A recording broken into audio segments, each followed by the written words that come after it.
नमस्कार, मैं हूं राजेंद्र और स्वागत है आपका सैफरॉन इनसाइट पर।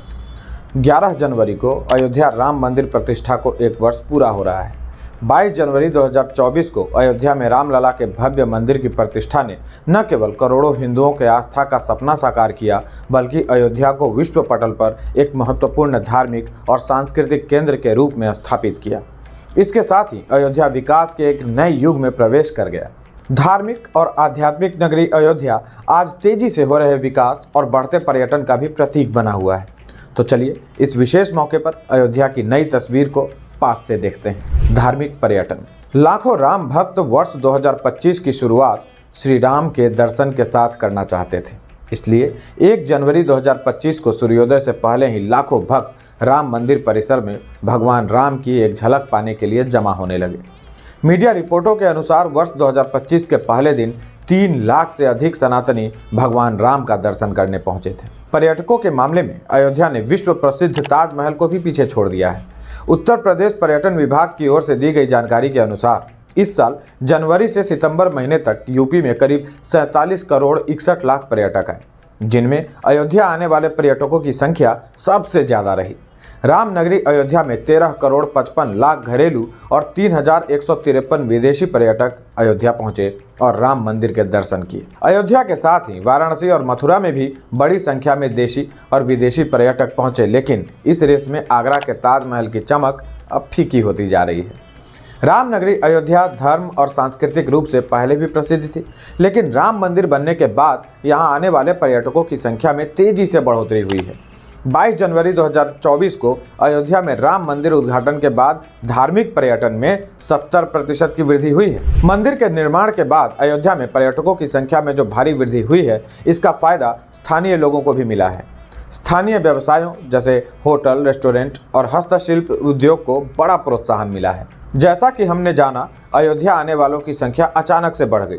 ऐसे में उनको दी जाने वाली सुविधाओं में कमी नहीं की जा सकती, इससे अच्छा प्रभाव नहीं पड़ता। भाजपा की डबल इंजन की सरकार यह बात समझती है और इसीलिए योगी और मोदी अपने अपने स्तर पर सुविधाओं के विस्तार में कोई कसर नहीं छोड़ रहे। अयोध्या जी में बना महर्षि वाल्मीकि इंटरनेशनल एयरपोर्ट फिलहाल सालाना 10 लाख यात्रियों को संभाल सकता है और दूसरे चरण के कार्यों को पूरा करने के बाद महर्षि वाल्मीकि अंतर्राष्ट्रीय हवाई अड्डा सालाना 60 लाख यात्रियों को सेवा प्रदान कर सकेगा। 4 लेन अयोध्या रिंग रोड परियोजना। जो यात्री सड़क मार्ग से आना चाहते हैं, उनको ट्रैफिक जाम का सामना न करना पड़े या राम भक्तों के अयोध्या आने से स्थानीय लोगों को ट्रैफिक की समस्या न झेलनी पड़े, इसके लिए भी सरकार ने कदम उठाए हैं।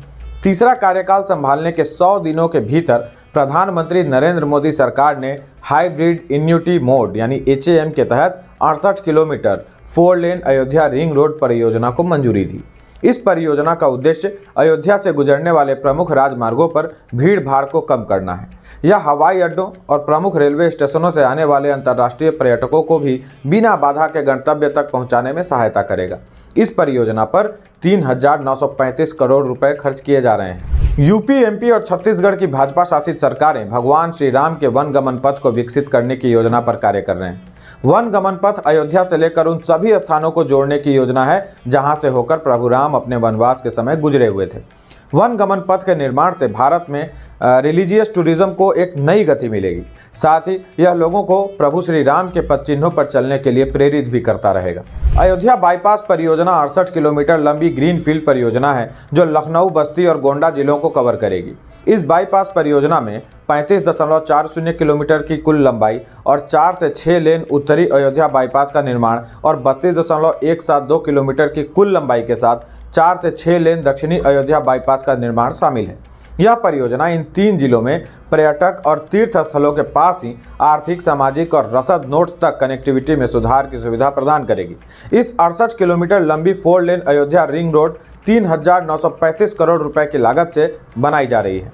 यह रिंग रोड शहर के गुजरने वाले नेशनल हाईवे जैसे NH27, NHA, NH330 यानी NH 330, NH 330A, NH 135A पर भीड़ भाड़ को कम करेगा।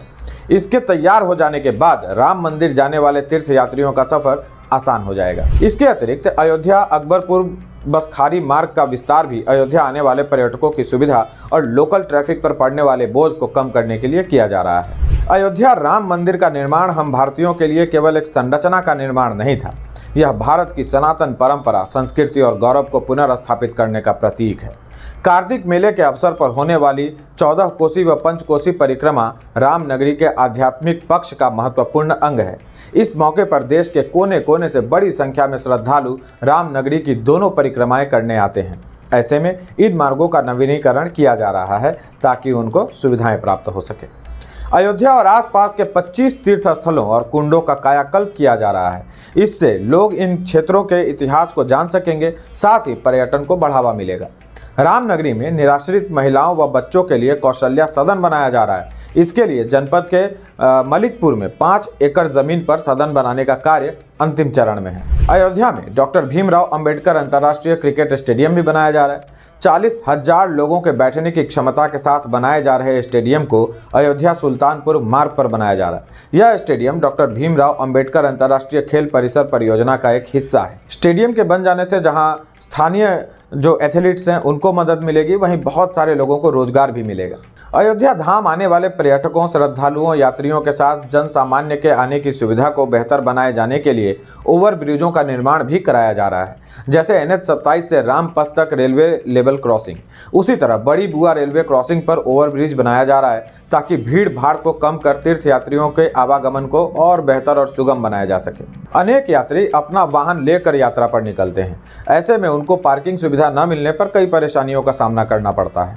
इसके लिए सरकार ने अमानीगंज में मल्टी लेवल पार्किंग की व्यवस्था की है। इस तरह हर छोटी बड़ी जरूरतों का ध्यान रखा जा रहा है।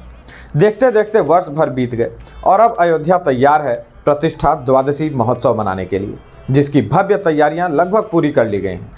11 जनवरी से 13 जनवरी तक यह महोत्सव मनाया जाएगा। आप सोच रहे होंगे, रामलला तो अपने घर में 22 जनवरी को विराजमान हुए थे, फिर प्रतिष्ठा द्वादशी 11 जनवरी को क्यों मनाई जाएगी? इसका कारण यह है कि हिंदू पंचांग के अनुसार श्री रामलला की प्राण प्रतिष्ठा पौष शुक्ल द्वादशी को की गई थी, जो प्रचलित ग्रेगोरियन कैलेंडर के अनुसार 22 जनवरी 2024 को थी। वर्ष 2025 में पौष शुक्ल द्वादशी तिथि 11 जनवरी को है, अतः 11 जनवरी से 13 जनवरी तक भव्य प्राण प्रतिष्ठा द्वादशी महोत्सव मनाया जाएगा। इस बार प्रतिष्ठा द्वादशी के अवसर पर अयोध्या में विशेष आयोजन हो रहे हैं।